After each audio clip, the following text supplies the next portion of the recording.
I'm Maynard Eaton, and welcome to this week's edition of Georgia Power. My guest is one of the most revered and renowned civil rights leaders of all time, Reverend Dr. C.T. Vivian. Nice being in your home, sir. Nice seeing you again. Thank you, my friend. We were reminded last week in the state capitol, the U.S. Capitol, Yeah. of what you went through most of your life. Yeah. John Lewis leading a sit-in in Congress. Wasn't that wonderful? You think so? In fact, I called John right away so he could tell his office, right? Because I knew he wasn't going to be right there. But it was just good to know that he turned to and took with him to the Capitol. Is that if you go back to Gandhi, then you see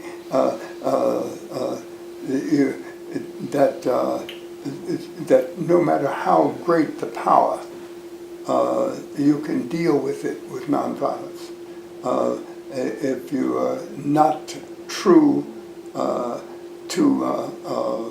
if they are not true to the ideals and the ideas of your country, you can win. So you think that still works?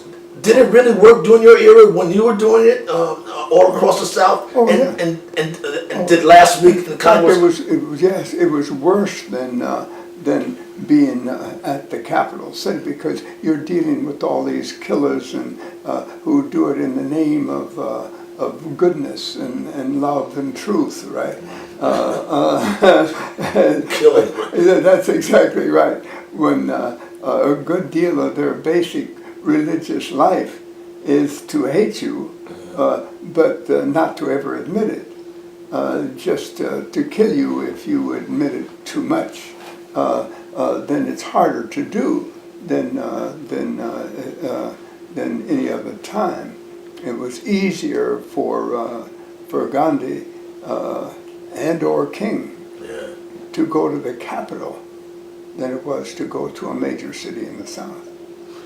Did John Lewis and congressmen who joined him kind of harken back to that era? Does it remind us of what we had to go through to get where we are now? Oh, immediately when he said it, much less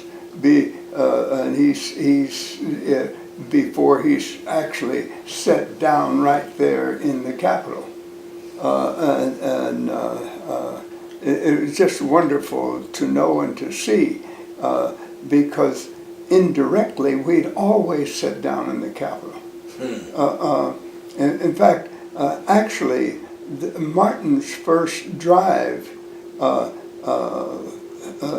from Montgomery ended in going to the Capitol. And most of us don't know that. I happen to be one that people came from all over the country in trains then, right? And they wouldn't let us in the Capitol, so we engaged them on the Capitol grounds. In fact, at that time, we only had 2 congressmen. Wow. Adam Clayton Powell, and then the Chicago congressman. Does it still? You were a close confidant of Dr. Martin Luther King Jr. Mm-hmm. You worked closely with him for years. Sure. Was on his immediate staff. Mm-hmm. A friend. Mm-hmm. Are you still surprised his philosophy, his spirit is still alive and still resonates throughout our society? Worldwide? I got a concept of every struggle makes a greater struggle necessary. And the struggle we went through makes this struggle necessary. And what we're going through, and we're an outgrowth of Gandhi in India, right? He's going to be an outgrowth of what we do going to the next continent. You see what I mean? Every struggle makes a greater struggle necessary. What we're going to find is that I've already been to Brazil.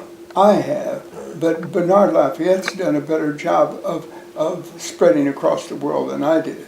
all right? This nonviolence philosophy. Because that's what we're talking about. Martin King is great because of the philosophy of nonviolent direct action. I see. No, I didn't say nonviolence, I said nonviolent direct action. And there's a difference. That's right, because if you don't act it out, it means nothing but words. Think about when the young generation now has started on blackness, right? Is that the University of Missouri, they were playing those young people off until the president of the group said, "I'm going to fast." Right, that's true. Mm-hmm. And when he was willing to fast, and they realized it, the president, he just walked away from the whole thing. He resigned. He resigned because he knew that the world was going to come down on him. All right. And this is what I just told a group of the same students, the same organization at least. At a time I just happened to have met them, and so we were into a major kind of meeting because that's what they were there for. And that's what I told them, you can't have it if you're not willing to die for it. Dr. Vivian, we'll be right back. I want to talk to you some more right after this break about perhaps gay rights and some other civil rights actions that have come after the civil rights movement you led. Good enough.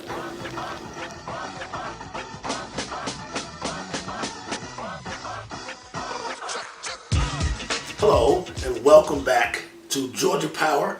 I'm Maynard Eaton. My guest, the revered, renowned Reverend Dr. C.T. Vivian. You mentioned before we went to the first break that struggle creates greater struggle? Yeah, a greater struggle makes a greater, a human struggle makes the greater struggle necessary.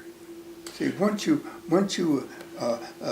just like Gandhi made King possible. That's it. King made this nation have to think twice about how it had done things.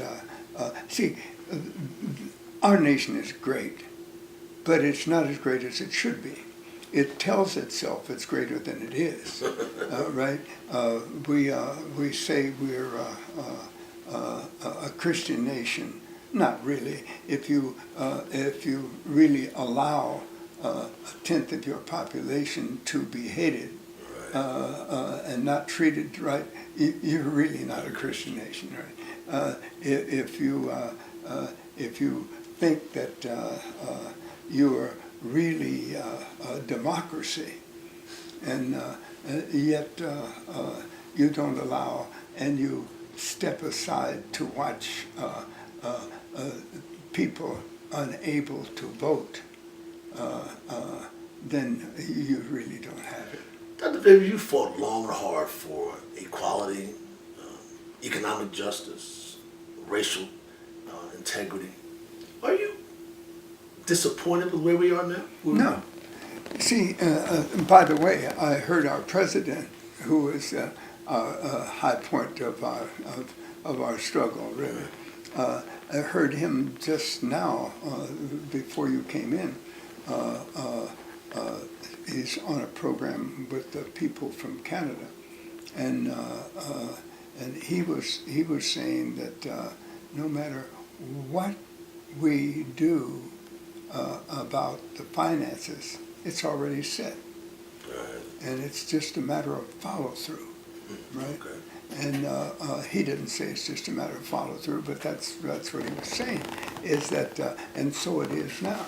It's just a matter of follow through, all right? With regard to our rights and the fact that some think we've not come far at all.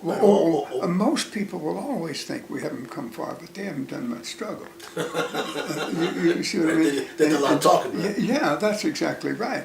They were happy for what's happened without really understanding how far we've got to go. I see. And it's true with every people's movement. I mean, you take women.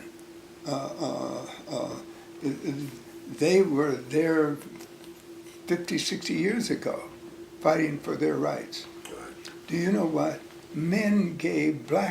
White men gave black men a right to vote before they gave it to white women. Wow. But they kept fighting. So we turn around and have a meeting, and they then end up getting the right to vote right there at the edge of our own struggles. You get my point? Is that we're looking, and they help the rest of us struggle now, and that's why I think that right now, as we got a woman running for president, we all need to Combine that. Yes. You're smiling like you did about President Obama. You really, you said one of the highlights of your life. Not only being awarded the Presidential Medal of Freedom, but to see him in the White House. That's exactly right. How was that? I mean, tell me. Is that What was that like? it's that there's no way of explaining what it was like.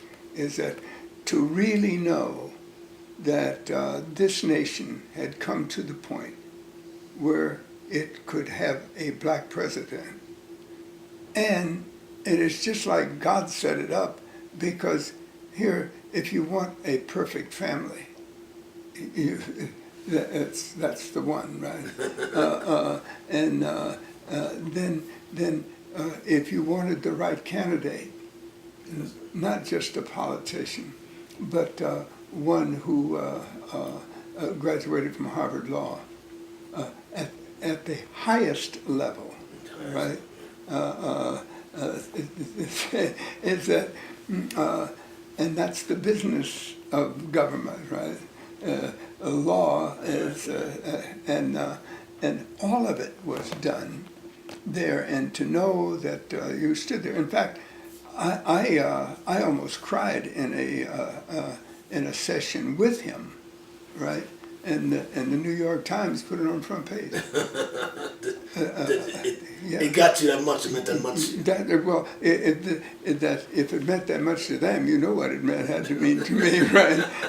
Is that that it was front page of the New York Times, and then the continuation was further back in the. What do you say to the critics who, in our race, Yeah. who suggest he's not done enough for black folks? Well, the point is that what did they ever do in the street? Right. You see what I mean? Is that I'm thinking about people that try to act as though that they've done more than they've done, right? But then that's natural. What I'm trying to say is that you don't get mad about that sort of thing.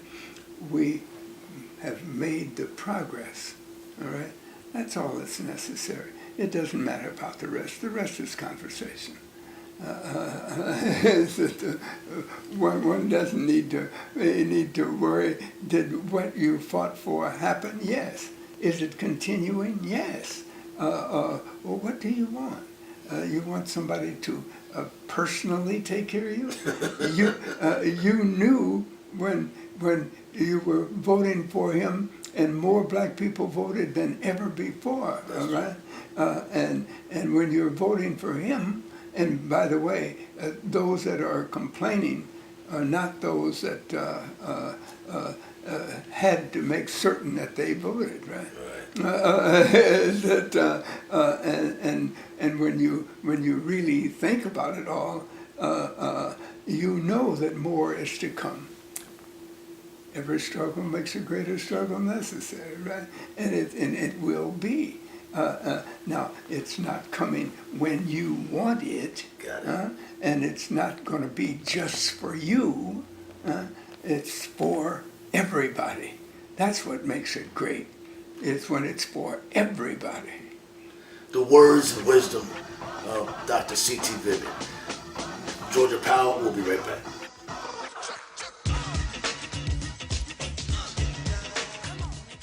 Hello, Maynard Eaton here with Georgia Power. And the power person we're talking to today is probably the most revered man in the civil rights community, Reverend Dr. C.T. Vivian. Dr. Vivian, we were talking about Senator Sanders, Bernie Sanders, What's your thinking on Senator Hillary Clinton? I don't feel the groundswell of overriding and passing support for her that perhaps your friend President Obama had. Yeah, in fact, but remember that when he won, that made a lot of women think that it's just a matter of time, and women are going to win too. Well, we knew it was a matter of time about 100 years ago, right? Because we were supposed to have gotten it when they passed the law, right? But we never got it, right? And we went to every war and fought in every war, huh? And in fact, I even have words in the Constitution. I have a book that wasn't done by me, but done by them, that shows that one of our ministers, and he was a pastor of a white church, by the way, at that time, right? Was already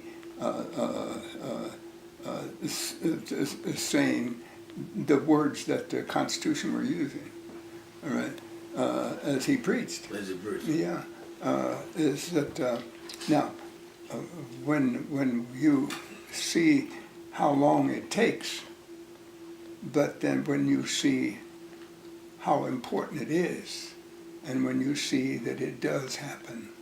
And you're feeling this will happen for Hillary Clinton and for women this time. It's going to happen for women because I think it may happen this time. I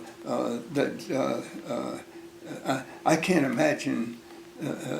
See, if you're talking about the newspaper women, that's one thing. When you're talking about the mass of women who need that family medicine, the mass of women who, when they need education for their kids and can't get it because that's what's happening. We have so many different kinds of schools now. When I grew up, we only had public schools. Right, exactly. Yeah. See, but that's 100 years later. But you're saying the women's movement will pay off perhaps in a president being elected or Hillary Clinton being elected? Yeah. In other words, definitely. In fact, or they would still, and if he had not won and she had not won, in other words, if there had been the regular, they would all be in the streets now. That's true. You see what I mean? What about some who suggest, and you would know this better than any, that if there's any movement that's used your tactics that you helped perfect and you and Dr. King, if there's any movement that's really copied that and we're going beyond it, is the LGBTQ community. Seems like they've really carbon copied and made it even more impressive. They did, except they had to stay secret a whole lot longer. See, we could, because it was so constitutionally right to everybody for us to have, right? We could ride high early, all right? But that didn't mean that we could have all the rights early, because they didn't want us to have all the rights, right? Or they wouldn't move every time. We always had to catch up with them, right? With the average. And it was a time when white people, when poor whites, thought they were better than anybody in the world just because they were white. They don't think that anymore, all right? It's a different world. Every struggle makes a greater struggle necessary, right?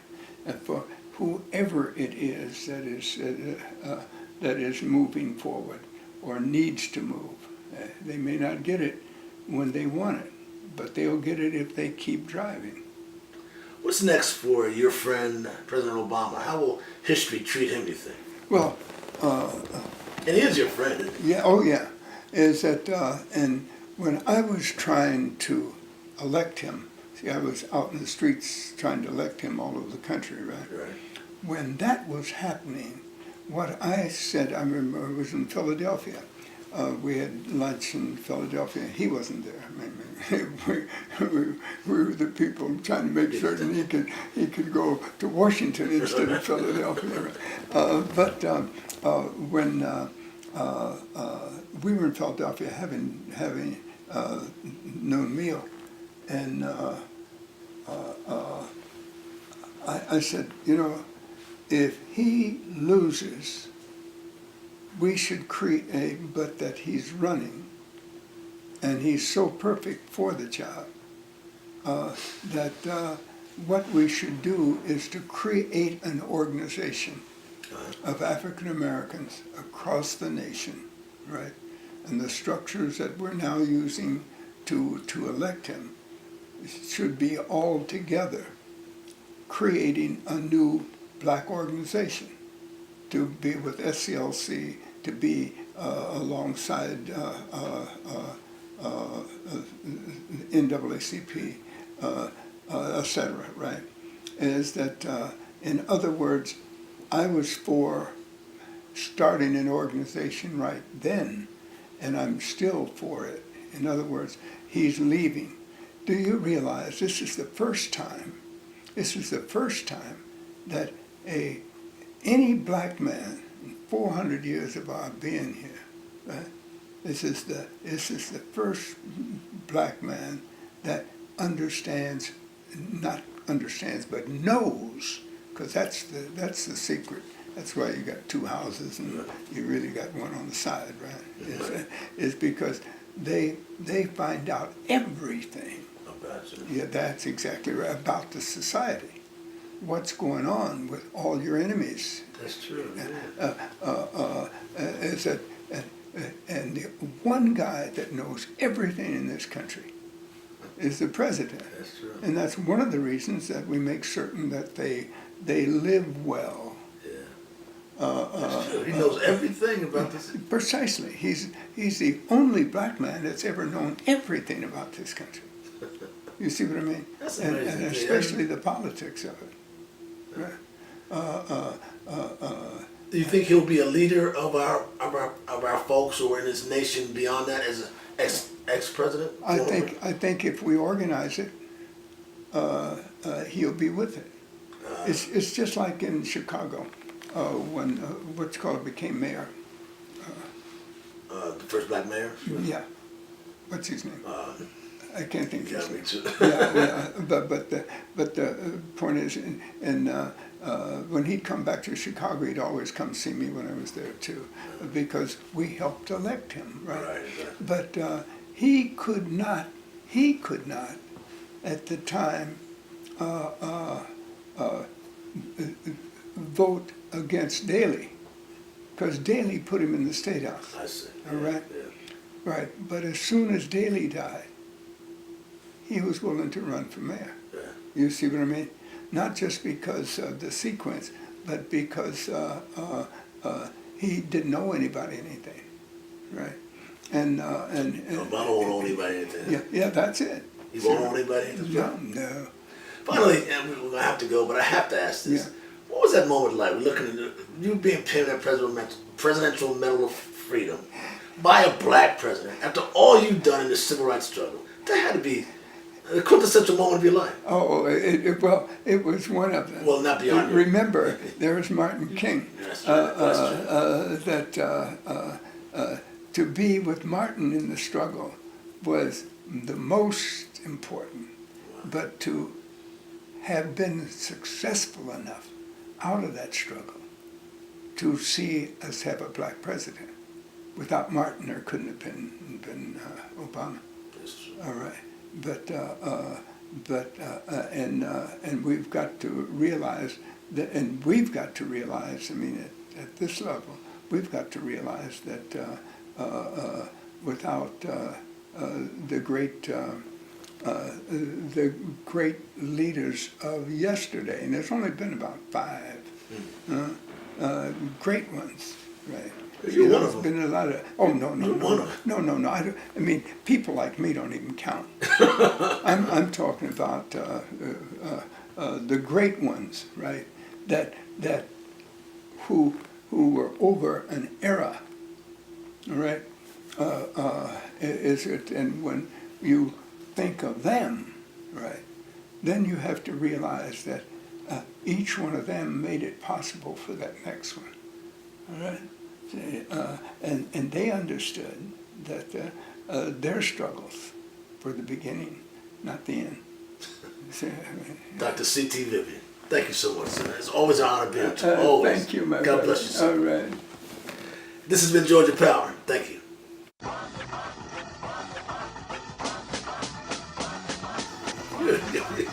You keep me chill, man.